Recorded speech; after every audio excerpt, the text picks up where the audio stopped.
광복절과 주일이 겹치니까 광복절의 의미가 새롭습니다.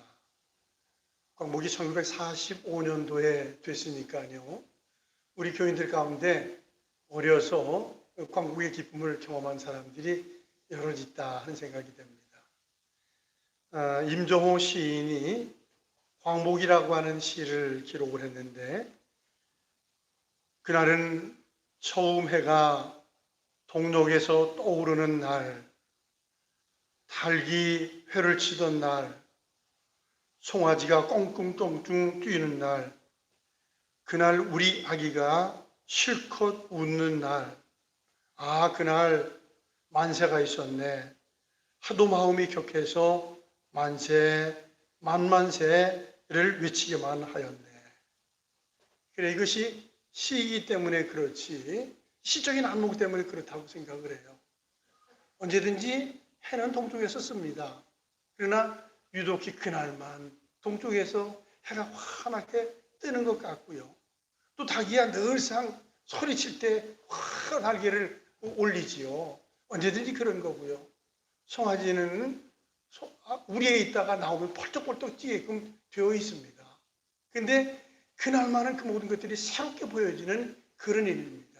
이것은 광복의 감격이 있기 때문에 모든 것들이 다르게 느껴지고 다르게 보인다는 사실입니다. 이스라엘과 우리나라는 몇 가지 부분에 유사한 것이 있습니다. 일단은 이스라엘 사람도 마찬가지고 우리도 마찬가지고 지능지수가 비교적 세계에서 좋습니다. 그래서 미국에서 공부하는 사람들 가운데 이스라엘 사람도 공부를 잘하고 한국 사람도 공부를 잘한다는 얘기를 많이 듣습니다. 그리고 이스라엘 사람도 마찬가지고 우리도 마찬가지고 상당히 근면하게 열심히 부지런히 사는 사람들입니다.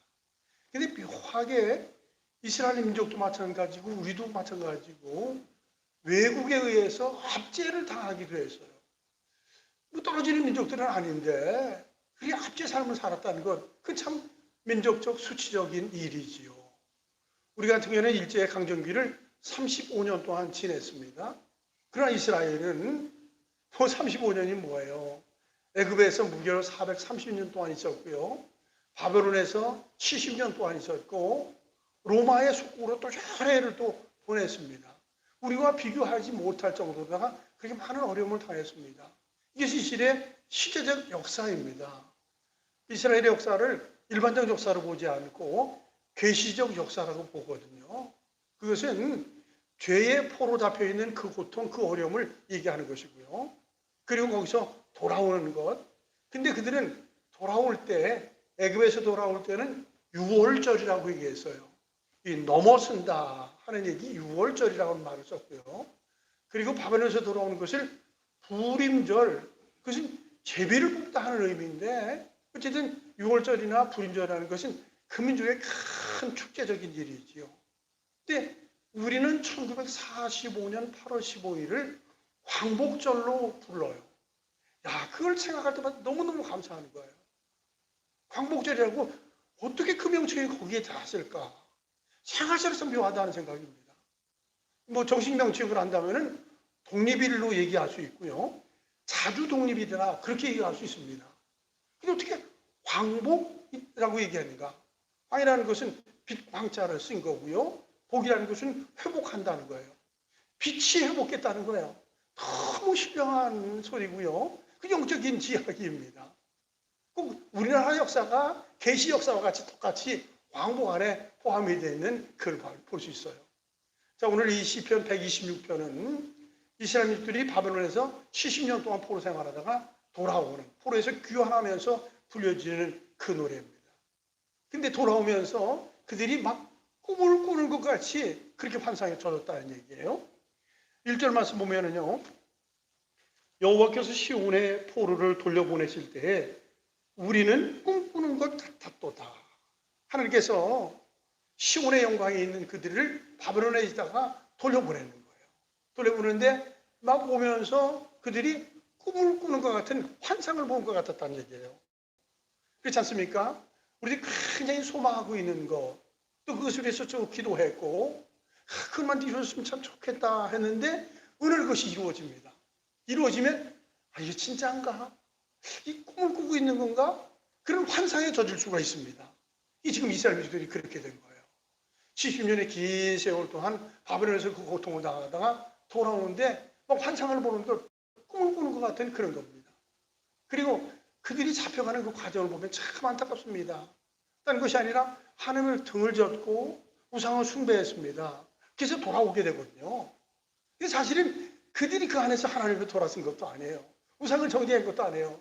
근데 돌려보내는 건, 야, 생각만 해도 너무 감격적이지요. 특별히 그 과정, 맨 마지막에 포로 잡혀가는 과정이 이사야 39장에 나오고 있는데, 그때 시드기야라는 왕이 있었는데, 참, 그거 보면은 바벨론 사람들이 잔인한 것 같아요. 바벨론 군인들이 서둘러 와가지고 시드기야 왕을 세우고 눈을 빼요. 근데 눈을 빼기 전에 마지막 보여주는 것이 있었습니다. 끔찍한 일이에요. 아들들을 잡아다가 몇 명인지는 알 수 없습니다. 시드기야 왕이 보는 데서 죽여버립니다. 마지막에 그 잔인한 일을 해요. 그리고 자기에게 일평생 충성스럽게 봉사했던 방백들, 그 사람들을 그 안에서 죽입니다. 그 마지막에 그 잔인한 것들을 보고 나서 두 눈을 빼요. 그리고 빼고 시사자를 묶습니다. 그리고 나서 바벨론으로 포로 잡혀가는 거예요. 근데 그것이 딴 것이 아니라 그건 뻔한 거예요. 그렇게도 하나님을 등을 져요. 그리고 우상을 숭배합니다. 매 중에 참 매서운 매지요. 그래서 그들이 거기 가서 그야말로 압박과 서름을 다 당하면서 삽니다. 근데 하나님은 놀라운 역사로 말이면 그들이 그 안에서 돌아오는 거예요.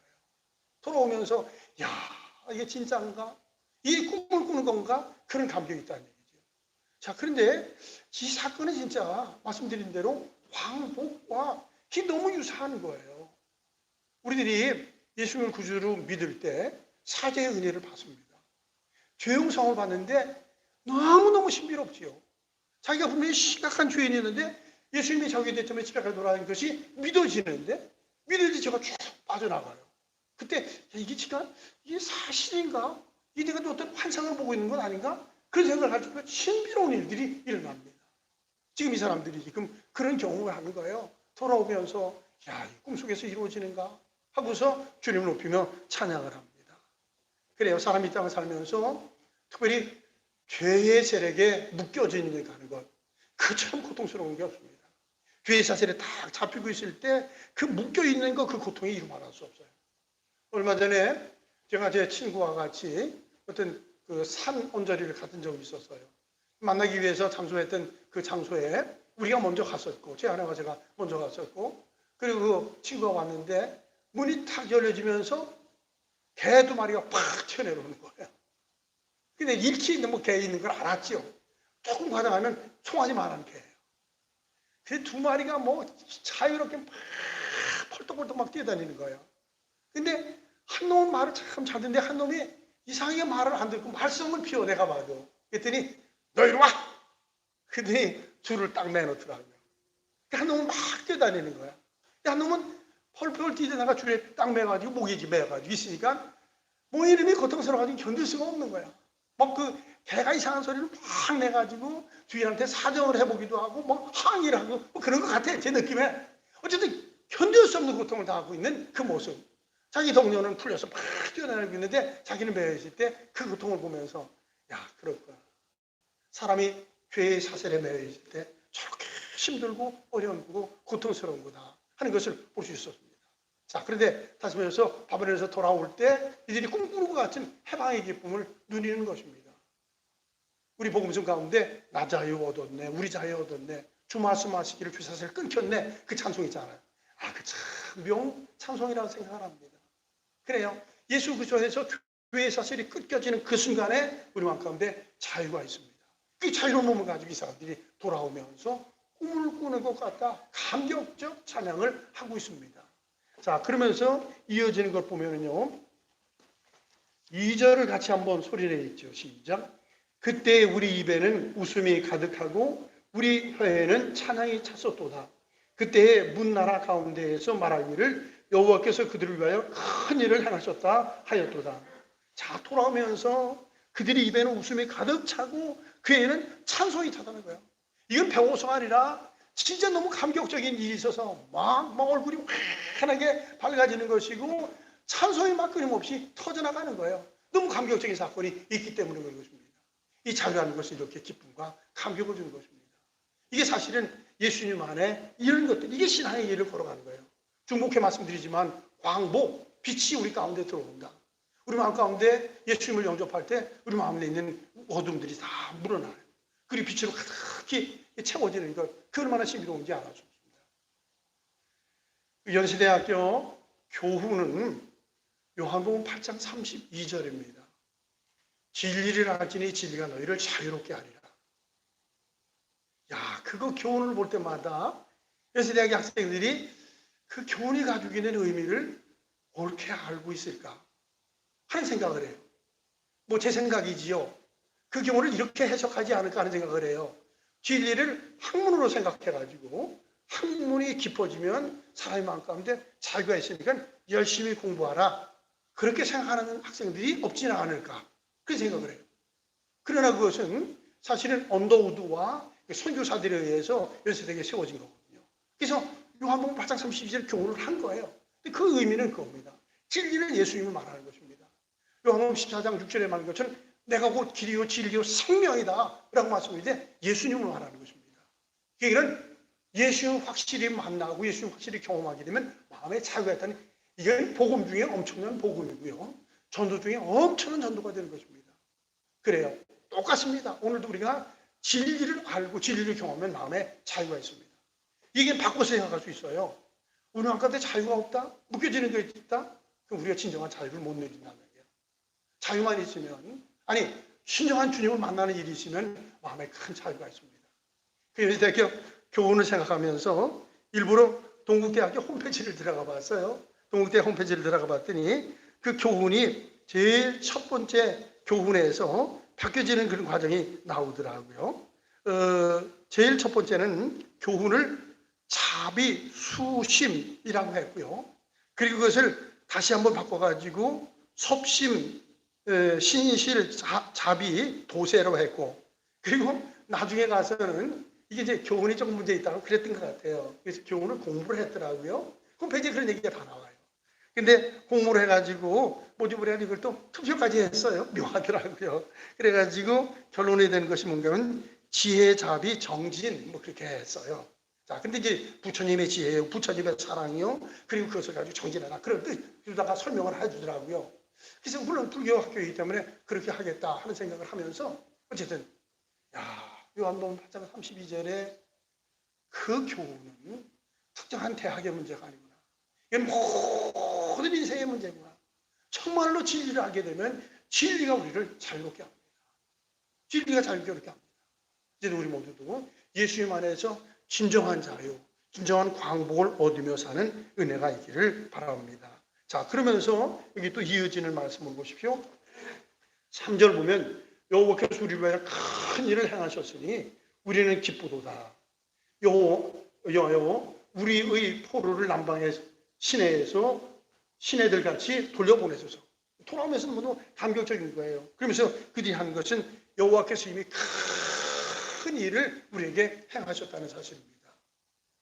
1919년 3월 1일 날 독립선언이 있었는데 그 독립선언을 할 때 33인이 같이 이제 공동으로 해서 서명을 했습니다. 근데 그때 보면은 기독교인들이 16명이었고 천주교인들이 15명이었고 불교인들이 2명이었습니다. 근데 어떤 책에 보니까는 사실은 33인 가운데 꼭 필요한 34명이 또 들어갔다는, 그만큼 공로를 세웠다는 겁니다. 33명들은 다 목숨을 내걸고 했는데 그 명예는 대단했지요. 그런데 어쨌든 간에 한 명은 더 반드시 추가했어야 된다. 그러면서 그분이 얘기하기를 그 스코필드 박사가 그렇게 한국 독립을 위해서 일했다고 그래요. 그러면서 그분이 흑교에 다니면서 독립운동을 했고, 그리고 수원에 있는 제합리교회가 예배하는 현장에 일제 사람들이 불을 질러가지고 건물을 태워버리고 그 안에 있는 사람들이 수없이 죽었을 때 이런 잔인한 일들을 일본 놈들이 저지른다고 해서 이 스코필드가 기자처럼 세계에 전부 다 알리면서 이 압박과 서름을 당하고 있는데 빨리 한민족을 해방시켜야 된다. 그 일을 그렇게 스코필드 박사가 했답니다. 그러나 어쨌든 33일도 마찬가지로 수많은 사람들이 그런 애쓰고 수고한 것은 사실입니다. 그러나 중요한 것은 정말 하나님의 큰 역사로 말미암아 우리에게도 자유가 있고 광복이 있었던 것이고요. 이들에게서 똑같이 하나님의 큰 역사 가운데 그 이루어지는 그런 것들을 경험을 합니다. 그러니 하나님 앞에 찬양하고 큰 영광을 올려드리는 그런 장면입니다. 자, 그러면서 사실은 시편 126편은 거듭말씀이면 바벨론에서 돌아오는 광복의 기쁨을 얘기하는 거거든요. 근데 사실은 1절부터 4절까지는 돌아오는 감격이 있습니다. 그러나 5절과 6절은 분위기상 전혀 다릅니다. 어떻게 이 말씀이 이렇게 연결이 되나? 뭐 그냥 읽는 사람은 그냥 읽는 거지만 깊이 읽는 사람은 쭉 읽다가 어떻게 5절, 6절 그 돌려보내셔서 찬양합니다, 노래합니다, 얼굴에 웃음이 땄습니다. 이러다가 5절, 6절 같이 한번 읽죠. 시작. 눈물을 흘리며 씨를 뿌리는 자는 기쁨으로 거두리로다. 울며 씨를 뿌리러 나가는 자는 반드시 기쁨으로 그 곡식단을 가지고 돌아오리로다. 이 말씀이 왜 여기 있는가? 사실은 이게 진짜라고 생각을 합니다. 자, 돌아왔는데 돌아와서는 어떤 일이 있는가? 이제는 자기가 수고한 대가를 얻으면서 살아간다는 거예요. 지금까지 바벨론 70년에 일하면서 다 남을 위해서 일을 했어요. 그런 얘기 하지 않습니까? 오랫동안 그 식민지 생활을 하게 되면 주인의식이 결여되고 책임의식이 없어진다는 얘기죠. 왜? 다 해가지고 다 바치고 하는 거 아니에요. 제가 어려서 저는 일제를 벗어나고 태어났으니까요. 그러면서 그때 시골에서 뭐를 참 싫어했는가 하면은 가을에 농사를 져가지고 공출한다고 했었어요. 그때는 이미 공출이 없었습니다. 이미 매상이라고 하는 것이 있었는데 국가로부터 그 배농사를 받아들이는 거예요. 그리고 대가를 줬습니다. 근데 그걸 싫어했어요. 왜냐하면 사람들이 국가가 걷어가면은 일종의 공출이다 하는 이미지가 있었어요. 이미지가. 그게 싫었습니다. 나중에 조금 지나니까 그게 아니거든요. 대가가 더 주니까 서로 그거를 매상을 하려고 애를 썼던 적이 있었는데 어찌됐든 간에 일제 36년 살아면서 여러 가지로 수고하고 애쓴 것들을 다 일제가 걷어가지고 그걸 가지고 전쟁을 일으키고 전쟁을 하는데 활용하고 그랬습니다. 그게 헛수고를 했던 거예요. 근데 이들이 여기 돌아와서 이제는 수고하며 그 수고의 대가를 갖고 산다는 그겁니다. 이게 참 복중의 복 아닙니까? 광복이라는 건 바로 이런 의미가 있습니다.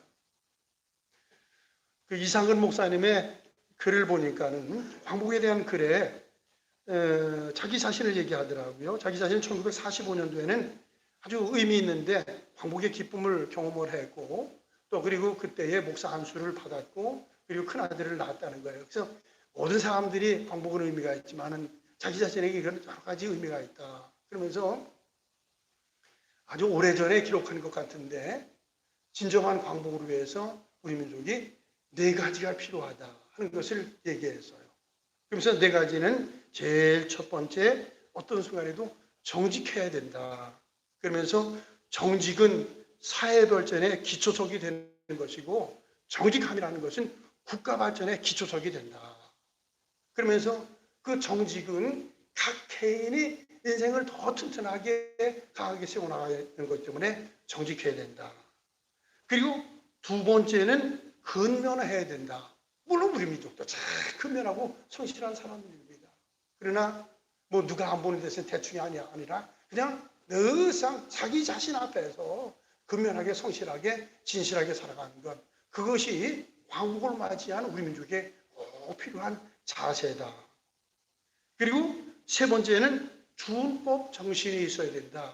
이 법을 잘 지켜나가야 된다. 그러면서 그분이 미국에 가서 공부를 했거든요. 그러면서 LA에서 공부하면서 자기가 도전을 받은 적이 있답니다.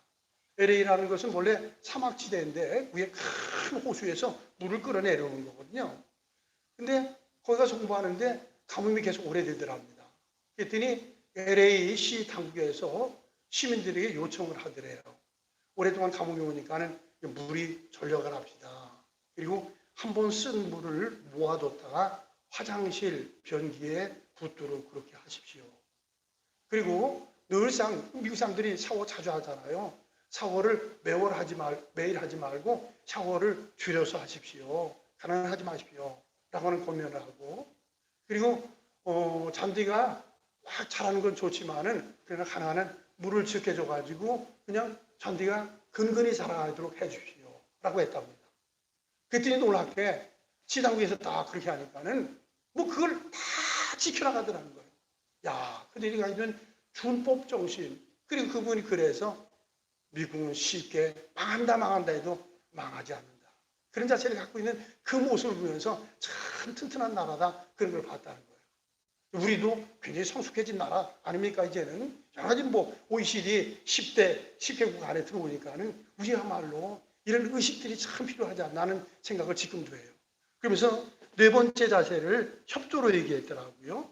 우리나라 민족들 잘하잖아요. 우리나라 민족은 모래알 같은 민족이기 때문에 한 사람 한 사람 참 똑똑한데 그러나 뭉치지 못한다는 얘기를 우리가 잘하는 데서 하지 않습니까? 그러면서 이번 이제 영국 사람들을 들어서 얘기했어요. 영국 사람들이 그렇게 한다고 하면서 그 글에 그렇게 얘기했어요. 영국 사람들은 그런 사람 아닌 것 같은데 한 사람 한 사람 보면은 바보 같다고 그래요. 영국 사람들은. 근데 영국 사람들은 둘이 모이면은 게임을 한답니다. 이건 컴퓨터 게임하는 것이 아니라 같이 함께 조화를 이루면서 논대요. 그리고 세 사람이 모이면은 그때부터 대영 제국을 형성한답니다. 이 미국, 영국의 힘이 바로 그건데 협조를 잘한다. 그런 얘기를 하더라고요. 그래요. 우리는 참 성숙한 민족이 됐습니다. 이제는. 경제적으로 우리가 얼마나 잘 살 수 있습니까? 그러나 다시 한번 기억할 때가 되지 않은가. 진정한 광고, 진정한 행복. 아니, 우리 자신을 위해서도 항상 정직하게 살아가는 것입니다. 그리고 모든 일에 근면하며 살아가는 것이고, 누가 뭐래서가 아니라 율법의 정신을 성실하게 지켜나가는 것이고, 그리고 함께 협조하면서 모든 일을 잘 이루어가는 것. 이것이 더 성숙한 민족의 발걸음이 되지 않겠나 하는 생각을 하게 됩니다. 자, 다시 말씀드려서 1절부터 4절까지는 돌아옴의 감격과 기쁨이 쭉 이어집니다. 그러고 나서 5절과 6절은 이제부터 그 수고의 대가를 얻으면서 살게 된다 하는 것입니다. 거듭 말씀이지만 어떻게 우리 민족이 황복이라는 용어를 썼을까? 생각만 해도 감사한 거예요. 예수 그리스도 안에서 새로운 빛을 갖고 그리고 마음에 항상 밝게 살아. 진리 안에서 자유를 누리며 살아가는 것입니다. 마음껏 누리며 살아가는 거예요. 예수님이 말하는 것처럼 예수님이 오신 목적은 양들에게 생명을 얻게 할 뿐만 아니라 풍성하게 얻기 위해서 오셨다고 하셨는데 예수님 안에서 쌍생이 풍요와 넉넉의 생이 있기를